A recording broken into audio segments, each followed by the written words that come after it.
rappelles, Timothée, l'exhortation que je t'adressais à mon départ pour la Macédoine, lorsque je t'engageais à rester à Éphèse, afin de recommander à certaines personnes de ne pas enseigner d'autres doctrines et de ne pas s'attacher à des fables et à des généalogies sans fin qui produisent des discussions plutôt qu'elles n'avancent l'œuvre de Dieu dans la foi. Le but de cette recommandation, c'est un amour venant d'un cœur pur, d'une bonne conscience et d'une foi sincère. Quelques-uns s'étant détournés de ces choses se sont égarés dans de vains discours. Ils veulent être docteurs de la loi, ils ne comprennent ni ce qu'ils disent, ni ce qu'ils affirment.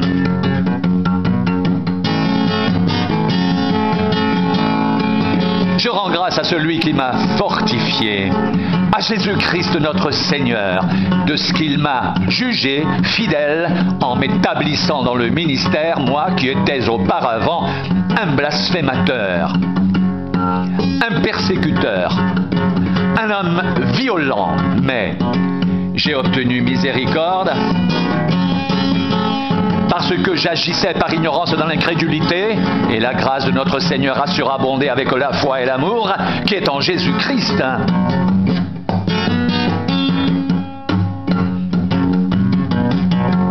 C'est une parole certaine et entièrement digne d'être reçue que Jésus-Christ est venu dans le monde pour sauver les pécheurs dont je suis le premier. J'ai obtenu miséricorde afin que Jésus-Christ fasse voir en moi le premier toute sa longanimité pour que je serve d'exemple à ceux qui croiraient en lui pour la vie éternelle, au roi des rois, immortel, invisible, seul Dieu, soit honneur et gloire au siècle des siècles. Amen.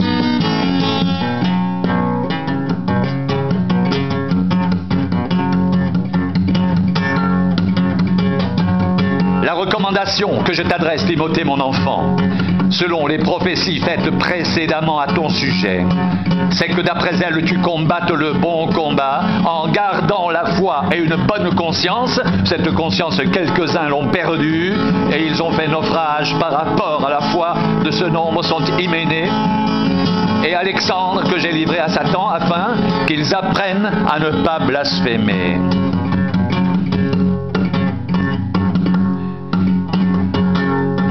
Il y a un seul Dieu et aussi un seul médiateur entre Dieu et les hommes, Jésus-Christ, homme, qui s'est donné lui-même en rançon pour tous. C'est là le témoignage rendu en son propre temps et pour lequel j'ai été établi prédicateur et apôtre. Je dis la vérité, je ne mens pas, chargé d'instruire les païens dans la foi. Et la vérité, je veux donc que des hommes prient en tout lieu en élevant des mains pures, sans colère ni mauvaise pensée.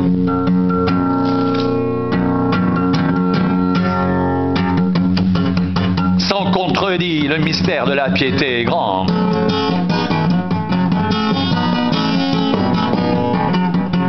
Dieu a été manifesté en chair,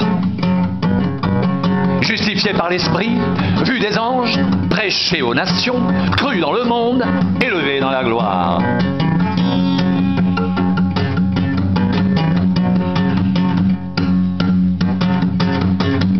En exposant ces choses aux frères, tu seras un bon ministre de Jésus-Christ, nourri des paroles de la foi et de la bonne doctrine que tu as exactement suivie. Repousse les contes profanes des vieilles femmes.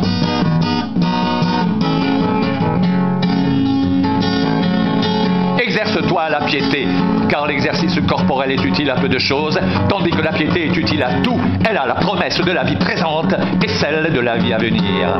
C'est une parole certaine et entièrement digne d'être reçue. Nous travaillons en effet et nous combattons parce que nous mettons notre espérance dans le Dieu vivant, qui est le sauveur de tous les hommes, surtout des croyants. Déclare ces choses et enseigne-les, que personne ne méprise ta jeunesse, mais sois un modèle pour les fidèles, en parole, en conduite, en amour, en foi, en pureté.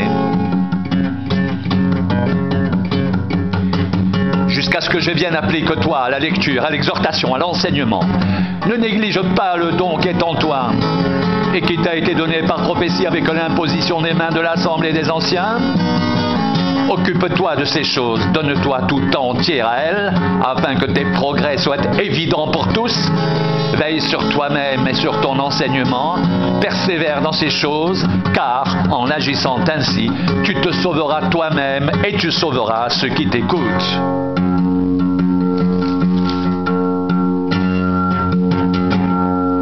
Si quelqu'un enseigne de fausses doctrines et ne s'attache pas aux saines paroles de notre Seigneur Jésus-Christ et à la doctrine qui est selon la piété, il est enflé d'orgueil, il ne sait rien, il a la maladie, des questions oiseuses et des disputes de mots d'où naissent l'envie, les querelles, les calomnies, les mauvais soupçons, les vaines discussions d'hommes corrompus d'entendement, privés de la vérité et croyant que la piété est une source de gain.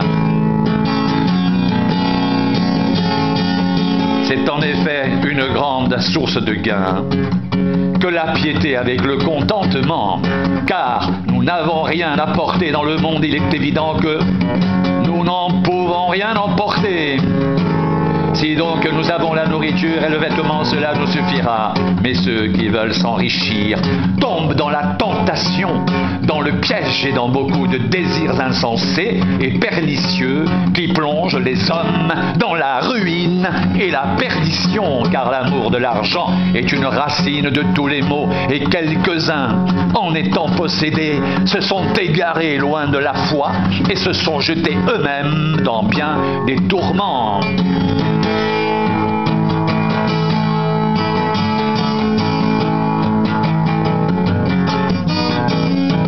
Toi, homme de Dieu,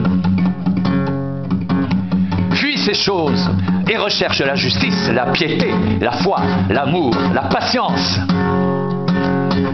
la douceur. Combat le bon combat de la foi. Saisis la vie éternelle à laquelle tu as été appelé, pour laquelle tu as fait une belle confession en présence d'un grand nombre de témoins. Je te recommande devant Dieu qui donne la vie à toutes choses, et devant Jésus-Christ qui fit une belle confession devant Pilate, de garder le commandement et de vivre sans tache, sans reproche, jusqu'à l'apparition de notre Seigneur Jésus-Christ, que manifestera en son temps le bienheureux et seul souverain, le roi des rois et le Seigneur des seigneurs, qui seul possède l'immortalité, qui habite une lumière inaccessible, que nul homme n'a vu ni ne peut voir, à qui appartiennent l'honneur et la puissance éternelle. Amen.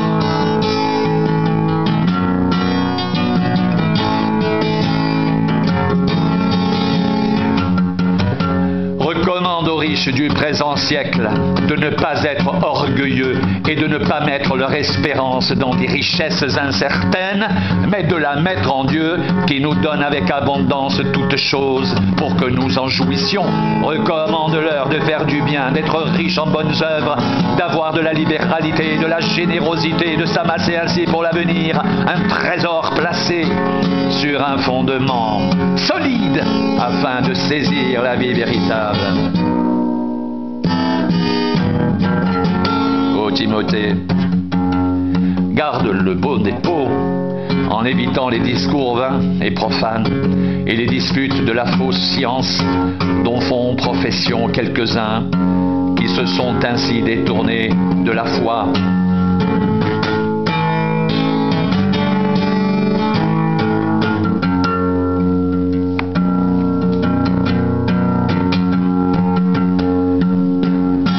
Car ce n'est pas un esprit de timidité que Dieu nous a donné, au contraire, son esprit nous remplit de force, d'amour et de sagesse. N'aie donc point honte du témoignage à rendre à notre Seigneur, ni de moi son prisonnier, mais souffre avec moi pour l'évangile par la puissance de Dieu. Il nous a sauvés et nous a adressé une sainte vocation, non à cause de nos œuvres, mais selon son propre dessein et selon la grâce qui nous a été donné en Jésus-Christ avant les temps éternels et qui a été manifesté maintenant par la venue de notre Sauveur Jésus-Christ, qui a réduit la mort à l'impuissance et a mis en évidence la vie et l'immortalité par l'Évangile. C'est pour cet Évangile que j'ai été établi prédicateur et apôtre, chargé d'instruire les païens. Et c'est à cause de cela que je souffre ces choses, mais je n'en ai point honte. Car je sais en qui j'ai cru, et je suis persuadé qu'il a la puissance de garder mon dépôt jusqu'à ce jour-là. Retiens dans la foi et dans l'amour qu'est en Jésus-Christ le modèle des saines paroles que tu as reçues de moi. Garde le bon dépôt par le Saint-Esprit qui habite en nous.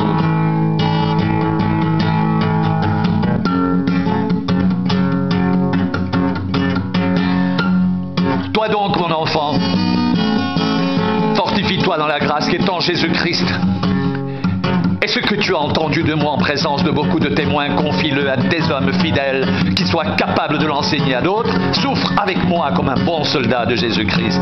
Il n'est pas de soldat qui s'embarrasse des affaires de la vie s'il veut plaire à celui qui l'a enrôlé. Et l'athlète n'est pas couronné s'il n'a pas combattu suivant les règles.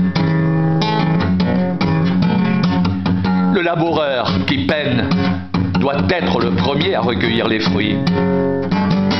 Comprends ce que je dis, car le Seigneur te donnera de l'intelligence en toutes choses.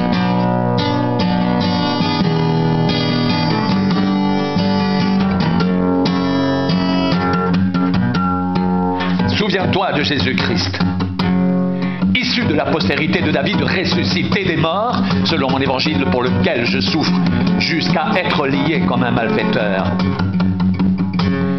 Mais la parole de Dieu n'est pas liée. C'est pourquoi je supporte tout à cause des élus, afin qu'eux aussi obtiennent le salut qui est en Jésus-Christ avec la gloire éternelle. Cette parole est certaine. Si nous sommes morts avec lui, nous vivrons aussi avec lui. Si nous persévérons, nous régnerons aussi avec lui. Si nous le renions, lui aussi nous reniera. Si nous sommes infidèles, il demeure fidèle, car il ne peut se renier lui-même. Rappelle ces choses en conjurant devant Dieu, qu'on évite les disputes de mots qui ne servent qu'à la ruine de ceux qui les écoutent.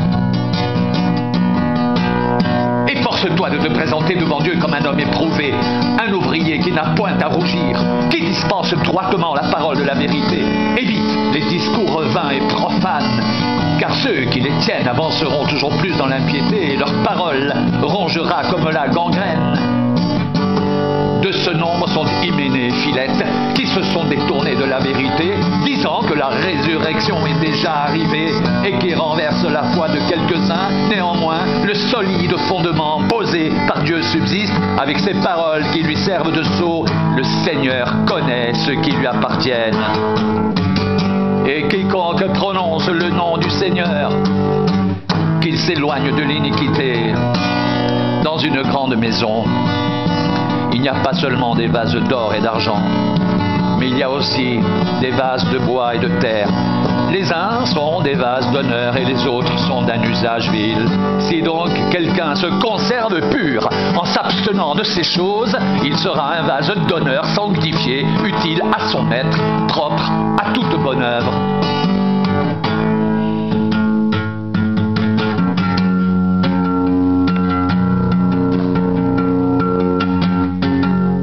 Sache que dans les derniers jours, il y aura des temps difficiles, car les hommes seront égoïstes, amis de l'argent, fanfarons, hautains, blasphémateurs, rebelles à leurs parents, ingrats, irreligieux, insensibles, déloyaux, calomniateurs, intempérants, cruels, ennemis des gens de bien, traîtres, emportés, enflés d'orgueil, aimant le plaisir plus que Dieu, ayant l'apparence de la piété, mais reniant ce qui en fait la force. Éloigne-toi de ces hommes-là.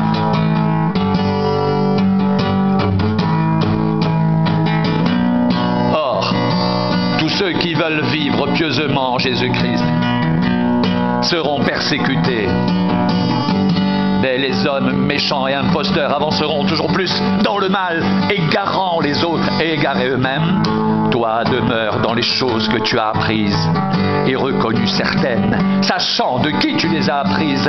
Dès ton enfance, tu connais les saintes lettres qui peuvent te rendre sage à salut par la foi en Jésus-Christ. Toute écriture est inspirée de Dieu et utile pour enseigner,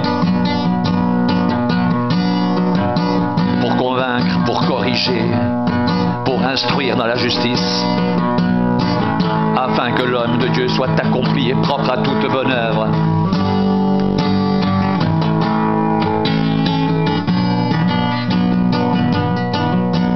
Pour moi, je sers déjà de libation et le moment de mon départ approche. J'ai combattu le bon combat, j'ai achevé la course, j'ai gardé la foi. Désormais, la couronne de justice m'est réservée. Le Seigneur, le juste juge, me la donnera dans ce jour-là. Et non seulement à moi, mais encore à tous ceux qui auront aimé son avènement.